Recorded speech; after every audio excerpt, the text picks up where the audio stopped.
കണ്ണൂരിൽ കൈക്കൂലി വാങ്ങുന്നതിനിടെ taluk supply officer പിടിയിലായി. കണ്ണൂർ തളിപ്പറമ്പ് താലൂക്ക് സപ്ലൈ ഓഫീസർ കാടാച്ചിറ സ്വദേശി PK അനിലാണ് വിജിലൻസിന്റെ പിടിയിലായത്.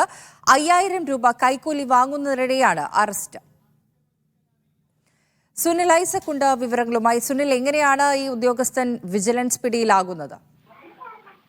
ഫരിഷ, BPL കാർഡ് ഉപയോഗിച്ചതിനുള്ള പിഴ ഒഴിവാക്കാൻ 5000 രൂപ കൈക്കൂലി വാങ്ങുന്നതിനിടെയാണ് Taliparamba taluk supply officer PK അനിലിനെ വിജിലൻസ് പിടികൂടിയത്. പെരുവളത്തുപറമ്പ് സ്വദേശിയുടെ പരാതിയിലാണ് വിജിലൻസ് ഡിവൈഎസ്പി ബാബു പെരിങ്ങേറ്റിന്റെ നേതൃത്വത്തിലുള്ള സംഘം ഇയാളെ അറസ്റ്റ് ചെയ്തത്.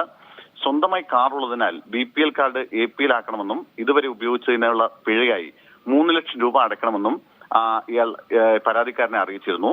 ഈ പിഴ ഒഴിവാക്കി കിട്ടാൻ 25000 രൂപ തരണമെന്നും അങ്ങനെയാണെങ്കിൽ പിഴ ഒഴിവാക്കി തരാമെന്നും ഇയാൾ വാഗ്ദാനം ചെയ്തു. ഇതേ തുടർന്ന് ഇക്കഴിഞ്ഞ 20-നാണ് ഇയാൾ 10000 രൂപ ആദ്യ ഗഡുമായി ഇയാൾക്ക് കൈക്കൂലിയായി നൽകി. ഈ തുക ഇയാൾ കൈപ്പറ്റി ഇതിന്റെ അടിസ്ഥാനത്തിൽ പിഴ ഒഴിവാക്കി പുതിയ APL കാർഡ് അനുവദിച്ചു നൽകുകയും ചെയ്തു. കഴിഞ്ഞ ദിവസം പുതിയ കാർഡ് ലഭിച്ച കാര്യം അറിയിക്കാനായി പരാതിക്കാരൻ വീണ്ടും സപ്ലൈ ഓഫീസറെ വിളിച്ചു. ആ സമയത്ത് കൈക്കൂലിയുടെ 2ാം ഗഡുവായി 5000 രൂപ കൂടി വേണമെന്ന് ഇയാൾ ആവശ്യപ്പെട്ടു. ഇതേ തുടർന്നാണ് പരാതിക്കാരൻ വിവരം വിജിലൻസ് ഡിവൈഎസ്പി അറിയിച്ചത്.